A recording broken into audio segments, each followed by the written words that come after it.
every person that we hire to the business is more values aligned than the person hired before them. They can see all of this information about how we operate. They know more about the state of the business. They know more about the team. Similarly, investors have a level of transparency that they have with basically no other portfolio company. And so their ability to help, the believability when things come up, when you need to raise more money, the narrative of the arc of the company isn't you're just coming out of nowhere. They can see the progress. You call your shots, you deliver on it. And when you don't, you admit it and you pivot and you show people like, we made a mistake here, we changed course, and we're doing this, and then you deliver on that. It just builds a lot more confidence than would be possible otherwise. All right, guys. Bang, bang. I've got Sam here with me. Sam, I thought a great place to start, if we're going to talk about how to run a high-performance startup, which you are doing, you raised over $50 million. You've got this great product that's out in the market. Customers love it. Is first we got to start with, how do you pick an idea? How do you pick a market to go after? And then how do you pick your initial team and getting those dynamics right? So maybe walk us through, like, what did you do for Levels and how did you make sure that you're going after a market that you thought was worth actually going after? Yeah, Levels it's not my first attempt at building a startup. I did a couple bootstrapped companies that didn't really see a lot of progress. And then we did one that was a YC company that hit a revenue plateau. It's still running, but it didn't hit the trajectory that we were hoping for. For me, what I found was helpful was actually taking time off. I took a year off work after my last company. I think some people would describe it as a sabbatical, but for me, it was I maximized for meeting as many interesting people as I could, learning about what was available. A very tactical thing that was helpful for me was I set a lower bound on I will not commit to a new company for at least 6 months. And that ended up being probably the most important thing because there were so many good opportunities that popped up within the first few weeks that I felt like I had to do it now or I would lose the opportunity. And then a couple of weeks later, after 10 more of those ideas came by, I realized like the world is awash with good ideas. And so being patient and really making sure that you're picking the right target so you can put more wood behind that arrow. That was, I think, the best strategy. So I ended up starting Levels because Josh, who I'd known for years, he's one of the people I have a quarterly goal of staying in touch with 1,000 people. And Josh is one of those people that I regularly stay in touch with. And he mentioned that he'd been working on an adjacent idea for about a year and a half. And I had him come up to New York. My goal was to basically convince him why this idea was terrible, which it was.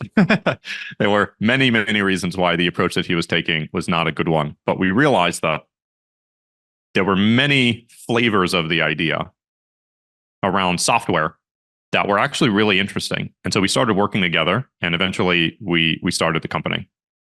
Now, you said that you try to keep in touch with 1,000 people per quarter. How do you do that? Yeah. Like walk me through the specifics of what is the system and how do you actually make sure that you're not letting people fall off the list or you're keeping the right people on the list?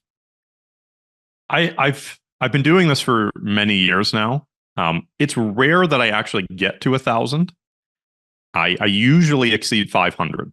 So it's somewhere 1,000 is a goal that is achievable, but like just it's an aspirational goal. I've tried building a personal CRM because I'm a software developer, so I can just do that, which is fun. But the more complex the tool, the less useful it turns out to be. Right now, I just have an Airtable, and there's only maybe 4 columns. It's almost exactly the same as Peter Boyce has an article. I think it's I don't know, Peter Boyce is a people person. It turns out there's some interesting convergent evolution. It's almost exactly the same as what he ended up with. And so I just keep a list of those people.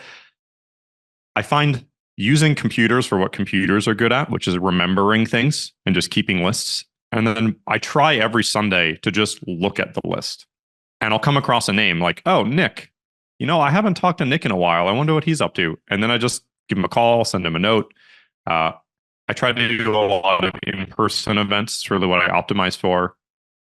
If I can't do that, I'll send an email or I'll send a text or I'll do a phone call. So the personal CRMs are one of those categories where I'm absolutely convinced that no company will ever be successful.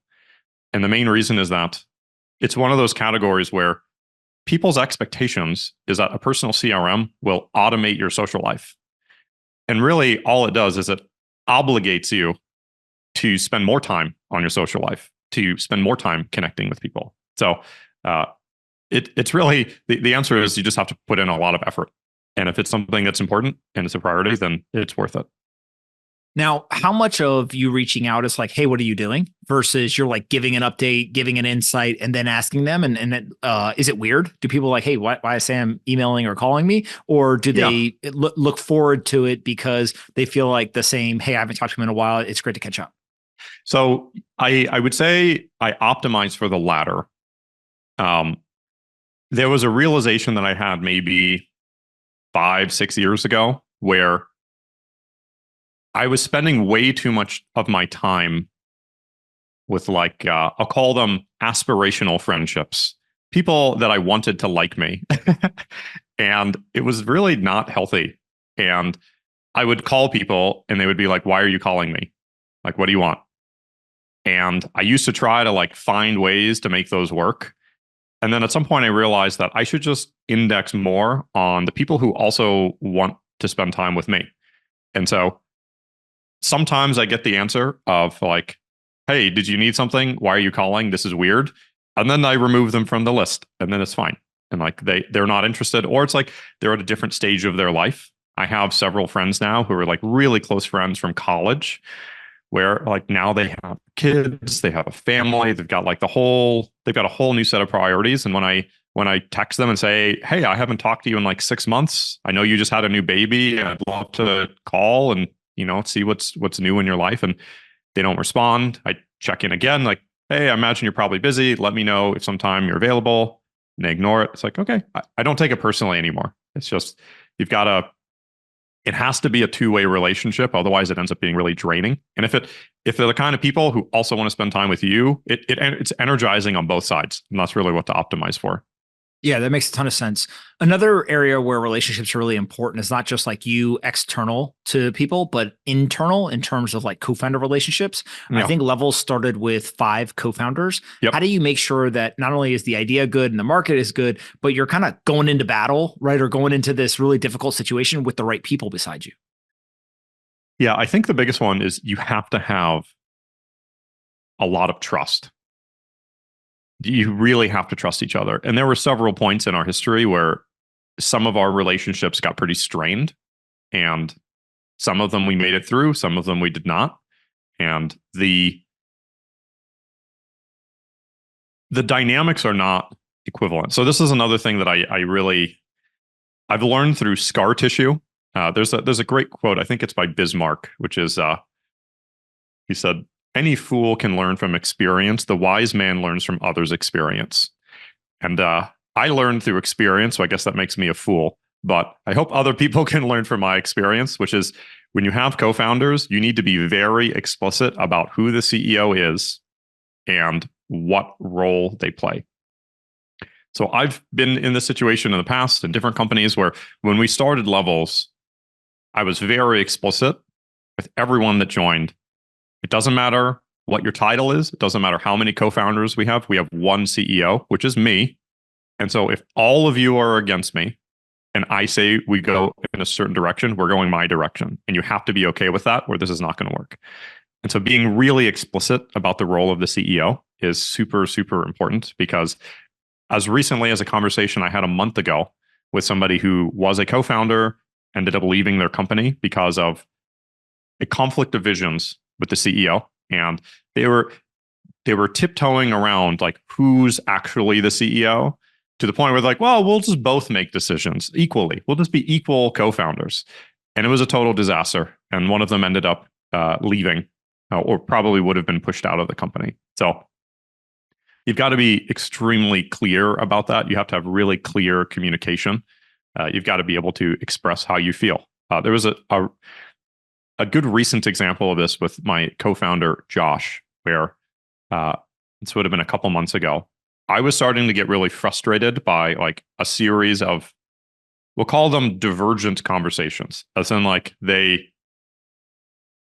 I was saying, we're going to do this, and people started pulling things in different directions. and reopening topics that had already been closed. And then we had memos described as I didn't want to reopen this. We need to move forward and stop debating. And Josh made a comment that felt like he was diverting the conversation, and he holds a lot of weight in the company. And so it can really derail. It can set us back by like a week on just like realigning the team. And so I called him. I said, "Hey, Josh, I saw this comment, and I just want to say, like, I'm feeling resentment starting to build up because it felt to me like you're taking it in this other direction." And Josh was like, "Oh, it was totally not my intention." In fact, he was busy on other things. He didn't even know that a decision had been made. So it was actually my own failure to communicate to the team that the decision was made. It wasn't him like trying to derail things. But you could totally imagine if you didn't have that clear communication, I could have just sat on that and let it simmer and fester of like, Josh is trying to undermine me. He's trying to do all these bad things. But by having that ability to have that clear communication, I brought it up the moment I had those feelings. I texted him. I was like, "Josh, let's get on a call. I want to talk about this." And it was immediately resolved. And so you've got to be able to have that trust that the other person is going to hear you and they'll understand what your thoughts are. And just clear communication, very direct communication, all those things are absolutely critical. You're talking right now about co-founders communicating with each other, but there's another aspect of this inside of a business where you have to make a decision to be default public or default like secretive or private. Historically, almost every company in the world, public or private company, decided to be default private. They didn't want to share a lot of information. A lot of times they didn't even want to share information with their own employees, let alone with, the public. That seems to be changing. The whole idea of quote unquote building in public has now become quite popular. And so how do you think about making that decision, for your business, and what are the pros and cons of either side of that? Yeah, I would say it's becoming more popular in as much as zero people did it before. So it's like it's like relatively more popular. And now there are a handful of people that are trying it. We're pushing the envelope pretty far on what can be done in terms of sharing information publicly. Like, all of our investor updates are public on our website. Like, in the footer, there's an investor updates section, and it's the entire history from day one of the company. You can see every month of progress for the entire history of the business. Our team all hands, the recordings are also shared publicly. One of the things I think is worth putting an asterisk on it is that we also record all of our team meetings and our one-on-ones, and we default share them internally. But it's not a suicide pact. If there's something in the investor update that we think would be a problem for like a third party, or we think would cause some issue if it became, we don't share it and we just remove it and it's fine. If somebody says something in a one-on-one that they're embarrassed by, or like they said something about somebody else that they regretted, you don't have to share it. But it's a good indicator of it's a good indicator when you find yourself pausing and saying, "Hey, maybe I shouldn't share that." It's a good personal reflection of there might be a reason why, and you should consider whether that's normal and reasonable behavior. So sharing publicly it was not a popular decision. This was actually one of those things that could only be made if we all agree that I'm the CEO. I remember vividly the conversation. I was walking around in Wynwood in Miami on a call, and two of my co-founders were basically neutral, but would probably default to not sharing the stuff. And two were strongly opposed. And I said, "Well, I heard them out.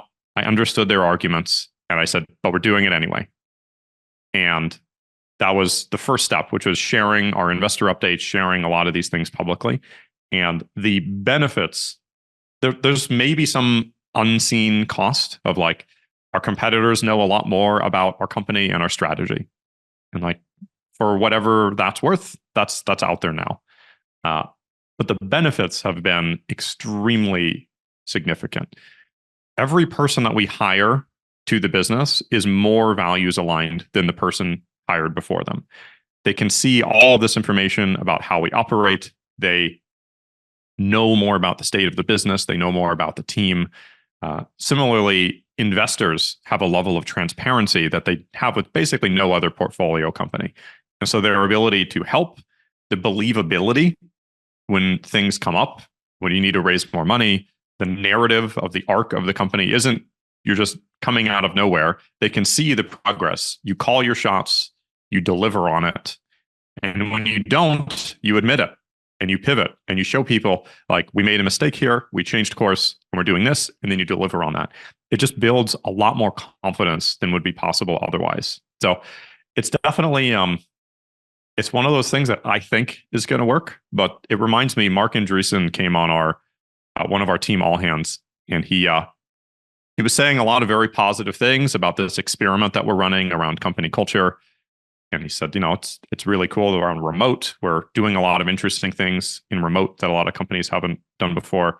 But he said, ultimately, the correct culture is the one that wins, which I didn't fully understand in the moment that he said it. But as I reflected on it, I totally understand what he means, which is that you can have all these nice things that people say are great, but ultimately you need to win. And that's the only thing that matters. So it remains to be seen if this is a winning formula, but I think it is, and we're gonna run the experiment out and see what happens. How do you think about you have the cash, right? Like how much cash does the business have? How much revenue? What's the burn rate? Yeah. All these things are in these investor updates. They're on the website. I get like, okay, competitors might know. What about the employees? Like, are they ever like, hey man, seems like, cash is dwindling, or, hey man, burn seems high this month, right? Like how do you manage, kind of, this almost like you need like leadership and to some degree, I saw somebody tweeting recently, they said, you need to be naive to do a startup. Like you got to understand it, sure. Like not think that it's hard because you have enthusiasm and you go tackle the hard problem. But at the same time, you can be a realist. Right. And you do have to look at, hey, how much burn are we doing? What's our run rate, et cetera? So like, how do you manage that internally? And maybe it's positive. Maybe actually it motivates people, or maybe it doesn't. I don't know. Yeah. I think there's a few ways to go about answering that. One is that it definitely adds to the obligation that you have to explain what these things mean. There have been many times internally when like we have a meeting every Monday called Monday Metrics, where we go over our business metrics. And we really, the goal of the meeting is to hyper focus on the things that are not working so that we can improve them. And something that we didn't totally appreciate until months after we started doing this meeting is that a lot of people who jump into that meeting, like Monday Metrics is all the charts that are going down and to the right, not up and to the right. And it's on how do we fix the bad things. And so people who don't have enough context see that meeting and they go, oh my God, the business is failing. Everything is going down. And so it definitely requires a little bit more effort up front to educate people on the team about what these things mean. And that's a trade-off of effort that it requires. It requires more sophistication for people to understand what all these metrics mean. That's definitely just a cost. I would say one of the things that's also a prerequisite of this is, in many ways, a culture is not just individual items. It's a lattice of lots of things that have to work together. Probably our top level, most important cultural value is treat people like adults, which also means that people have to act like adults.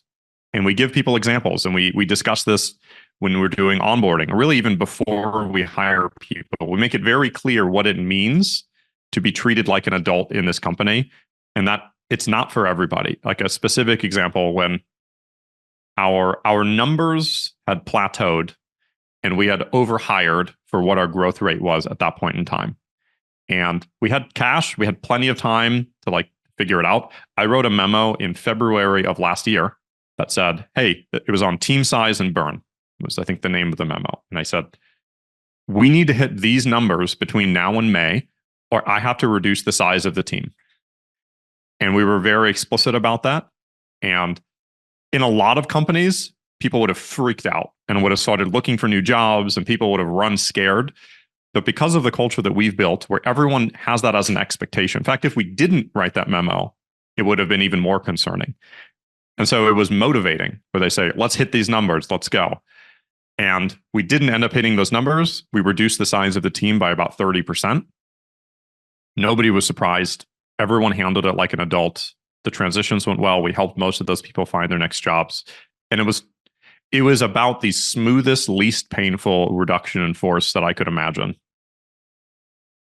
And in that, are people drawn to this from a recruiting standpoint? Like attracting the right team members is obviously pretty big, Totally. Right? And I could see where people would find this, oh, wow, this is a more transparent organization. The leadership treats it differently. Is that what you see in the recruiting process? Absolutely. People self-select in. And this is one of the flywheel effects of why the term in network theory is preferential attachment, where when you create this culture and people know that it's the culture, the people who you don't even know about will seek you out. And every new application we get, they often cite a lot of the things in the culture that they really appreciate. It's like, I don't like my current company because we're treated like children, and like they keep the financial secret, and like there's a secret top level of management, and then we just take tasks and we don't know what's actually going on. And they want to be part of an organization where they feel empowered and they have ownership over the future. So it's the more filtering we can do in advance, the better. And we have a lot. I would say we probably have more people opt out during the process than any other company I've been a part of. Usually it's a sales pitch where you're like, here's all the great things happening in our business. That's why you should join. It is a totally honest statement to say we spend almost the entire process being real with people about why they don't want to join, because all the great things are all public. They can see that on their own time. They can watch the videos. They can read the updates. That's all public knowledge. But being real with people about why remote might not be for you. Being remote is the number one reason why people opt out. Everyone says they want remote, but they don't necessarily understand the implications of what remote actually means. When you're a remote company, we've been remote since pre-COVID. So we are remote first, whereas a lot of companies are hybrid remote and they try to shim a lot of these ideas that are from co-located into remote.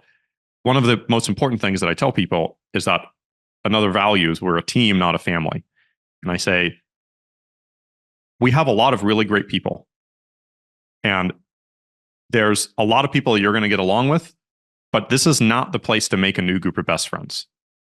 That doesn't mean that you can't be friends with anyone here. Of course you can. You can meet them whenever you want. But we don't organize play dates for adults.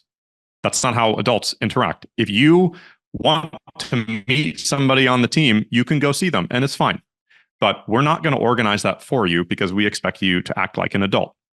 And some people, they've got their own lives. Like they don't want to go to, I was talking to somebody who applied, who was from Microsoft. And one of the things that she really gets under her skin from her current job is how they have optional happy hours for her and her team. And she's like, okay, well, I've got shit to do, so I'm not going. And then in her next performance review, like, well, you didn't go to the happy hour. It's like, well, I thought it was optional. It's like, well, of course it's optional. Like, well, it doesn't sound like it's optional. It's like, well, we just, we'd like you to be more of a team player. It's like, okay, so I need to go to these. No, of course not. You don't have to.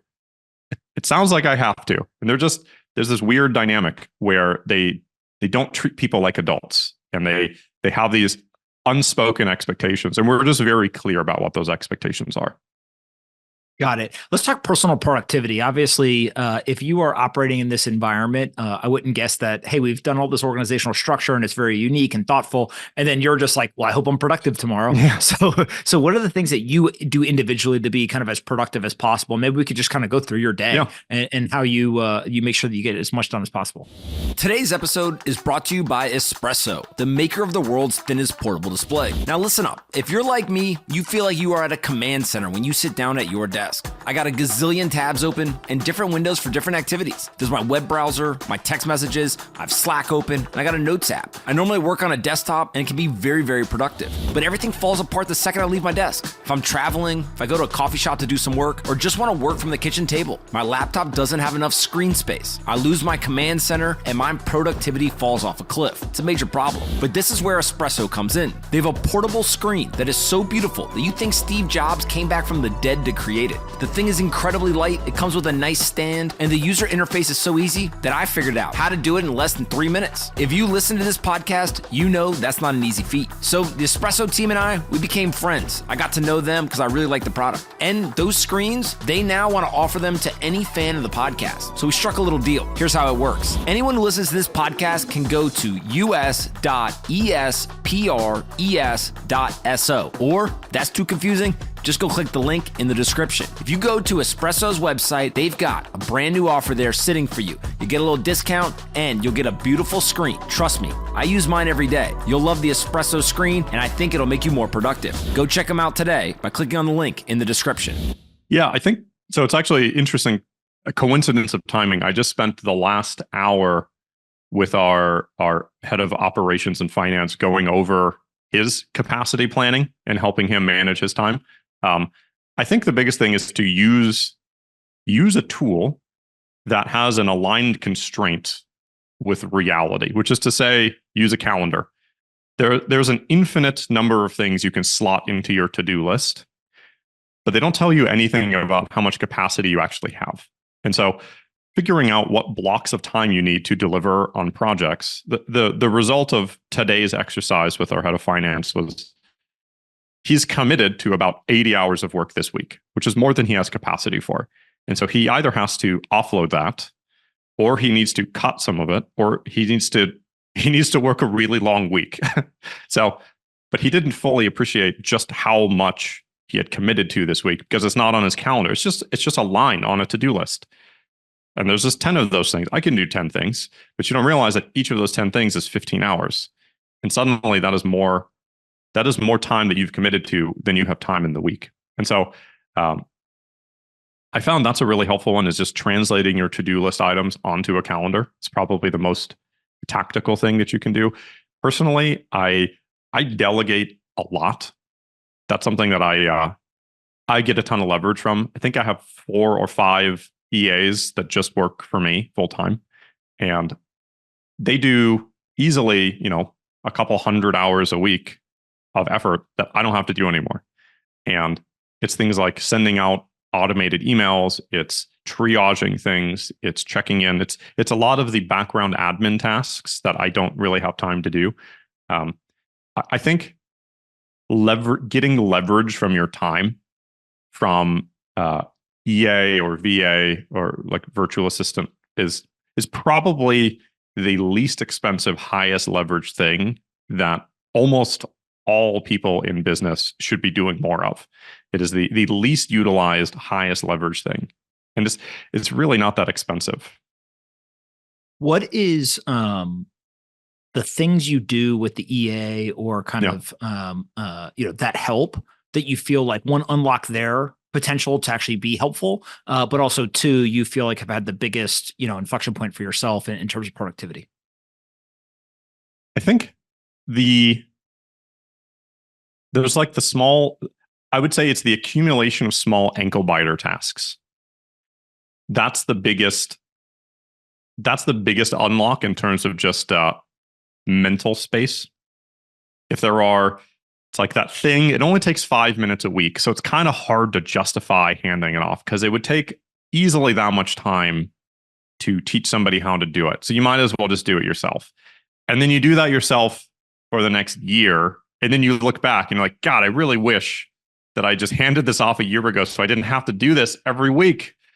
And like that 5 minutes doesn't take into account the context switching cost of like, then you have to jump from one context to another. You can't really get any deep work done. So you're just sort of jumping between small tasks. And so it's the slow accumulation of those things. Like I'll give a very simple example.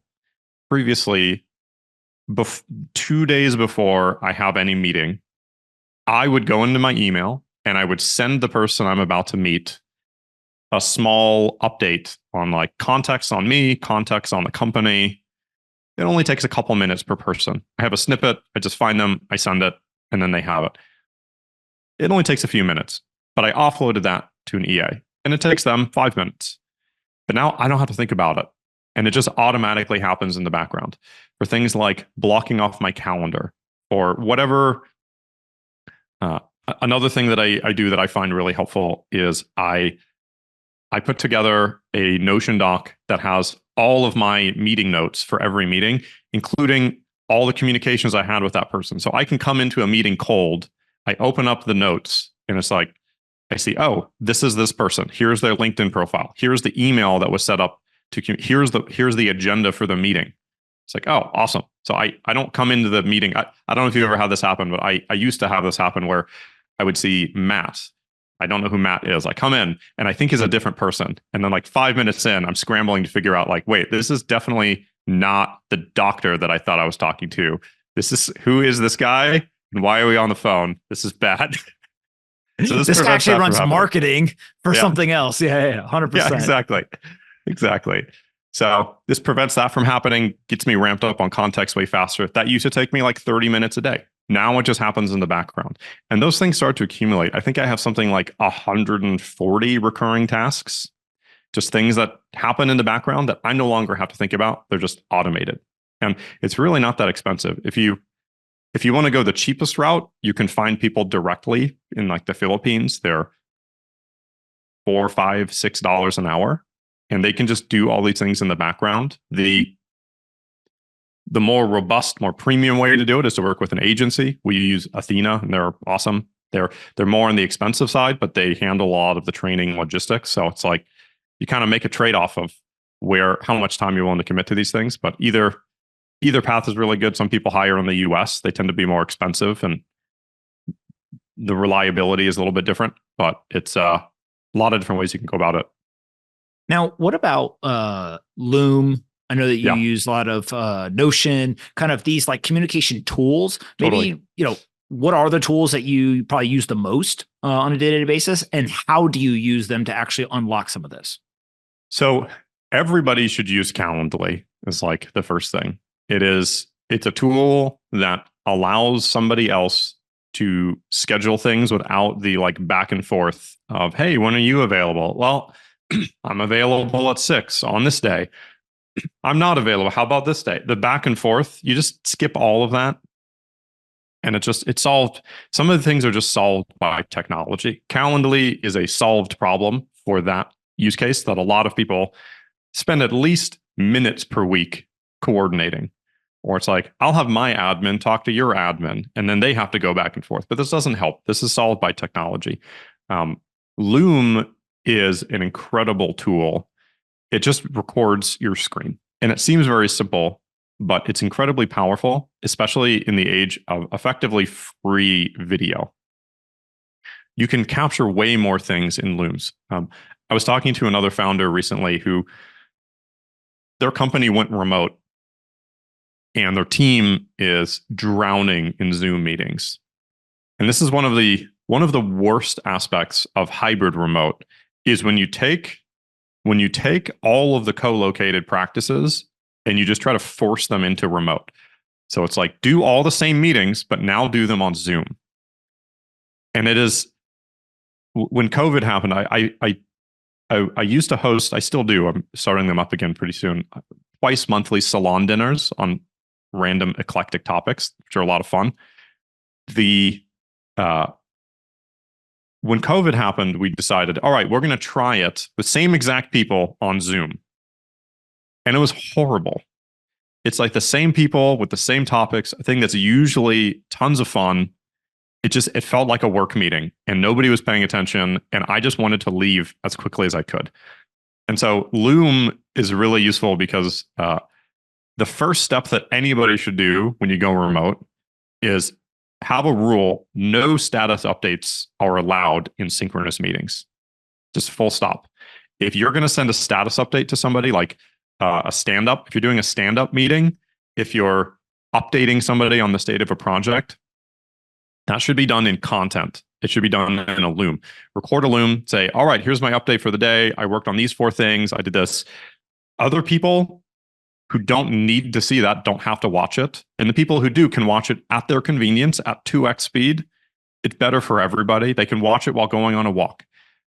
And so this being stuck in Zoom meetings 4, 5, 6 hours a day for just listening to status updates, 90% of which aren't even relevant to you, is such a it's not just a time suck. It's also just like soul crushing to have to go through that. So Loom is an incredible tool that allows for more personalized async communication.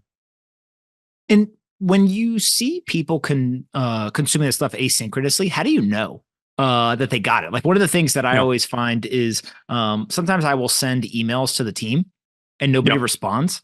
And then I'll like ask later, like, hey, did you guys read that? They're like, yeah, of course I read it. And, you know, I hope they read it. I think they read it. They didn't respond. And so I've almost gotten to the point where I'm like, hey, when I send an email, I want you to respond for me. You're not responding for you. Like you're responding for me that I don't have to sit there on mental cycles and like think about like, oh, did people see it or did they not? Sure. So how do you think about things like Loom and these other platforms? So that's an interesting tangent that we could spend a lot of time on. Is around internal communications. It's something that I've thought a lot about. We've tried Slack, we've tried Threads, we've tried Twist, we've tried seemingly every tool that's available to manage team communications. And I have found all of them either lacking, pathological, or both. The problem is that so many of these companies are started by either people who work in video games or social media, and they optimize for engagement over productivity. And so you end up getting really distracted and have a hard time focusing at work. Email has its own challenges. It's a closed silo of information. So if somebody's not looped in on an email, they don't ever see it and they can't ever see it. And there's no way to do things like a thumbs up, like people who use GitHub, you can thumbs up a post and then you know that the person saw it. There's ways that you can ensure like emoji responses is a really good way to just see like 25 people gave this a thumbs up. They clearly saw it. You don't have to worry about it. There's no functionality for that in email. So we've internally built our own communications tool that replaces Slack and email and a bunch of other things that solves for a lot of these problems. We may externalize it at some point and make it a standalone product, but it's that's the short answer is we ended up building our own solution because there isn't a really good one out there to solve for the exact problem that you described. That is that's kind of crazy, right? That that's not built yet. Let's talk a little bit about setting the vision. We talk a lot about productivity, and one of the things that's really interesting about your business is there's hardware, there's software, there's a lot of things that are changing around AI. There's a rising interest in kind of health, and you see this with like Huberman and all these kind of different content platforms. How do you make decisions in this like uncertain, fast moving world where maybe you have a good idea of like what's kind of your like finish line or like, well, what's like the North Star, but everything is changing, very, very rapidly between here and there. I think people generally overestimate how valuable current events are to any company. I've been news sober for 11 years now. I don't consume news, articles, current events in any form. I avoid it. I read books instead. I found that the most valuable way to think about decision making is, I think this was something that I remember from an interview with Jeff Bezos, where he says, sometimes the best way to go about this is to think about the things that won't change. In Amazon's case, it's like, do people want your products to be more expensive or less expensive? Less expensive. Will they ever want it to be more expensive? No. Do they want shipping to be faster or slower? Like always faster. And it always will be faster. So if you can focus on the things that will always be the case, that will never change, those tend to be the most impactful and valuable levers, as opposed to like the seemingly urgent fires that are going all around. And then you look back on them a year later, you don't even remember what they were because they were so fleeting. So it's part of the reason why we have this culture of long form memo writing. We have, for the really impactful decisions, it's not unheard of for somebody to write 100-page memo on a decision that will impact the business for the next 10 years and might impact millions or tens of millions of dollars in spend. And so making sure that we're making the right decisions, not just based on seemingly random current events that are coming at you all the time. It's about looking forward and being able to make those long-term decisions. I think that's really the answer, is by filtering out all the noise is how I prefer to make those decisions. And talk a little bit about that, like memo culture, right? Yep. Are you sending them before meetings? People are reading it kind of, a la Jeff Bezos. Or are you sitting in the meeting? Right? I think actually is what Bezos and Yep. Amazon was doing. Does one person write it? Does somebody else like edit it? Just kind of talk through a little bit as to like, maybe there's a decision that needs to be made. How do you guys start with the information gathering process, the writing, and then ultimately the presentation to everyone else? So ultimately, one person is responsible for writing it. That doesn't mean that they are the only person that can write it, but there's only ever one person responsible for anything. And that person has a name. It's not like a department. It's a person is responsible for the thing. It's possible that they're able to delegate the entire memo to somebody else or a group of people, but they're still responsible for the final output. It kind of depends on how important or impactful the thing is. So in an example of if the thing that you're proposing is going to impact $20 million of spend over the next year, you better be damn sure that it's right, especially at our stage. That's a lot of money for us. If you're saying, I want to spend an hour to do this experiment, like it can be one paragraph. It doesn't need to be that long. You just need to write it down so that we have a record of it and we can reference it in the future and do a retro on how that decision making was. So the recent example that I gave, there was a 100-page memo written on a very important strategic decision. And he's been writing it for 3 months. And there were some really, it wasn't his full-time job for 3 months, but it took 3 months to collect enough information to have confidence in a decision. There was new information in there that we didn't know of before that was uncovered during his research that probably would not have come up had he not really committed the time to going deep on this. We all read the memo. It took like half a day to read this memo because it's extremely long. And, the handful of people that really were relevant, we spent a half a day reading it, and then we scheduled a meeting to discuss. And then there were action items that came after. So it's about building all of the background context, ingesting it, understanding it, coming up with questions, and then you have a meeting. The meetings are really there not for status updates. The meetings are there to resolve conflict, to handle disagreements. Whenever there's misalignment, to bring those to alignment again. So there's a line from Matt Mullenweg at WordPress that we've stolen, which is, I think, he says you should be as async as possible, but not more. And so some people, when they go async, they try to do everything async, and they try to like resolve conflicts async. And like no conflict has ever been resolved by text message. It only gets worse. Every message that you send just escalates. There's more misinterpretation and things get worse. And so having your long form thoughts in writing in my mind is thought. I think you actually can't separate those two. I think writing is the act of thinking. And so having that writing, having that artifact, building that context, and then coming synchronously to resolve any misunderstandings or questions and generate new ideas. I think that's the best approach. The last thing I want to talk to you about is networking. So you mentioned earlier trying to keep up with 1,000 people, but I think that there is something different about like staying in touch with the people you already know compared to meeting new people that maybe you should know or you want to know. And so how do you think about the systematic process of not wasting a ton of time, but also feeling like, hey, I'm meeting the right people? Yeah, the term networking certainly gets a bad rap. I was actually at an event recently, and somebody mentioned that the reason why they were there is for networking. And like I was just watching him interact with everyone around, and he would go up to them. He'd have like a 5-minute conversation, and then he'd add them to LinkedIn. And then he felt like he had achieved his networking goal. And it was just like, I don't know what that accomplishes.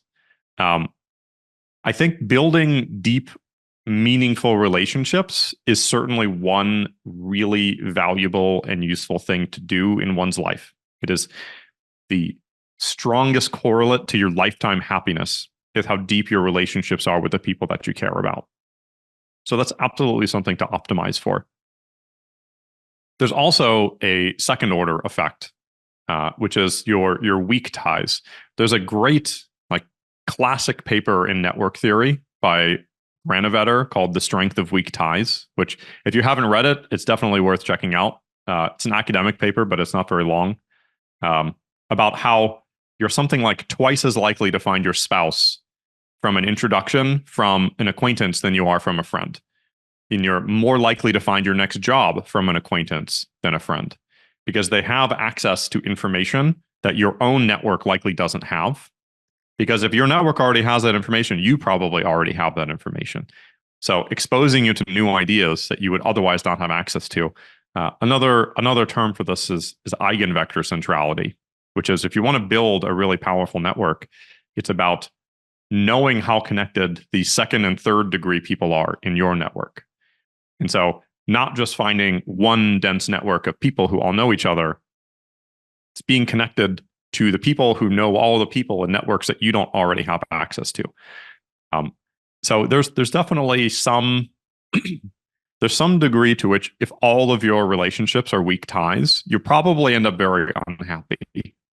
You'll be very well connected. It's probably better for your professional success to have a lot of really meaningful acquaintance level relationships, but personal fulfillment and happiness tends to come from really deep long-term relationships with people that you care about. And how do you go from meeting someone to making sure that you're going to follow up? Do you meet them, you build a relationship, they go on, I want to keep up with you with 1,000 people. And do you kick people off the list so you only keep it at 1,000? Yeah. Or how does that work? I kick people off the list. Yeah. The biggest reason why people get kicked off the list is just basically a lack of mutual interest.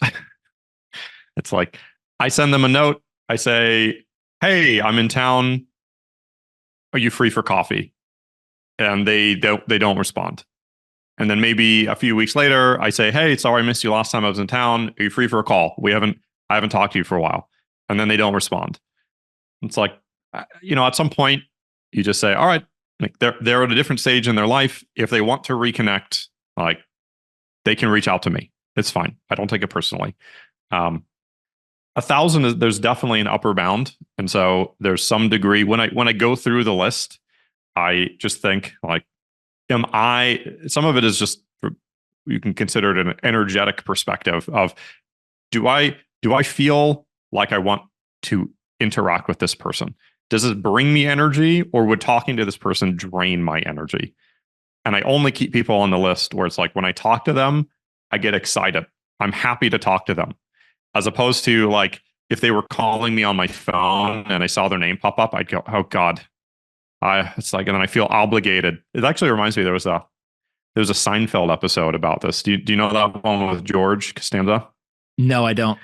Yeah. He was lamenting how he has these weekly calls that he has to do with his parents every Saturday, I think, is they always make me call them every week. And the whole episode is from his perspective on how he hates doing these calls. And then the episode closes and he's like, all right, here it goes. And he calls them, and his parents see him calling, like, oh God, another one of these calls. It turns out nobody wanted these calls. It was routine. Everyone felt like it was an obligation. And, you just have to know where your energy is coming from and optimize for things that give you energy, not drain. And when you're measuring this, it feels like work is one of those things that either people really enjoy or they don't enjoy. How have you, if we kind of take this full circle of you pick a market, you pick people to work with, all that stuff, how do you reevaluate along the way? This is what I want to be doing. This is energizing to me. This is something that I want to continue to do. What is that process? Yeah. Is it you put something on your calendar, every 90 days, I'm going to check in with myself? Or is it something where you kind of just have a feel for yourself and kind of your mental state, or what? So once a quarter, I take a week off to do a think week, which I've largely stolen from Bill Gates. I stay off. I try to stay off of communications tools as much as possible. I do a lot of thinking. I do a lot of reading. I do a lot of writing. People who have seen some of our memos our big strategy memos tend to be clustered around certain dates because a lot of them tend to be written in a flurry during these think weeks, because that's when I have most of the space to reflect and to write. Some of them, nothing gets done for work, and it's just personal reflections. I think the most impactful thing is once a quarter zooming out and making the space for think weeks. I have a Notion doc that's a public document on how the process that I use for those. I'm happy to share that. The second thing is really just day by day, which is every day when I see emails in my inbox, when I get new tasks, when I see things on my calendar, if I dread doing those things, as quickly as soon as I recognize it, I seek to change it so that I am excited. The only reason why I'm able to work 80, 90, 100 hours a week is because it doesn't feel like work. It's fun. Like, I would do this in my free time. I do it in my free time. Like, this is the thing that I like doing. For a lot of people, they feel like they're stuck. And this is a series of conversations that we've had with people in our company as well, where they're doing the tasks that they feel like they're required to do, and then they burn out. And then they come to me and they say, I'm burned out. I've been doing this thing for 6 months and I hate it. And it's like, why didn't you say something? Like, you don't have, in fact, somebody else on our team actually likes doing that thing. Like, you should have just told me 6 months ago, and then that person could have been doing it this whole time, and they love doing that. So I think that's a big thing, is just being aware of what is sucking your energy and what gives you that energy so that you're excited to come to work every day. It is the Warren Buffett, like, tap dance to work, right? Yeah, exactly. And if you can just recreate that over and over again, that's pretty powerful. Where can we send people to find you on the internet, or if they want to work at levels, potentially use the product? Where can we send them? Just my Twitter account is probably, or X account at Sam Corcos is probably the easiest place, and the website's levelshealth.com. Amazing, Sam. I always enjoy talking to you. I always learn something, which I appreciate. And you, of all people, I think that I know, you're maybe one of 3 to 5 founders that have built these systems that I always just like, damn, I wish that I could do that. And I pick up little tips and tricks here and there, but I think that it's such a deep level of discipline and commitment to install them. And it's kind of like people don't want to do the work up front. But when I hear you talk, I'm like, I should just rip the Band-Aid off, go install this, and my life might be easier on the other side. So I appreciate you being the inspiration that maybe I need, and hopefully other people as well. Yeah, and let me know if I can help. I've helped a lot of people take the first step to building some of these processes. So, and also maybe after the show ends, when those 3 to 5 people, I'd love to meet them and see if I can learn from them as well. You got it. We'll definitely do it again in the future. Sounds good.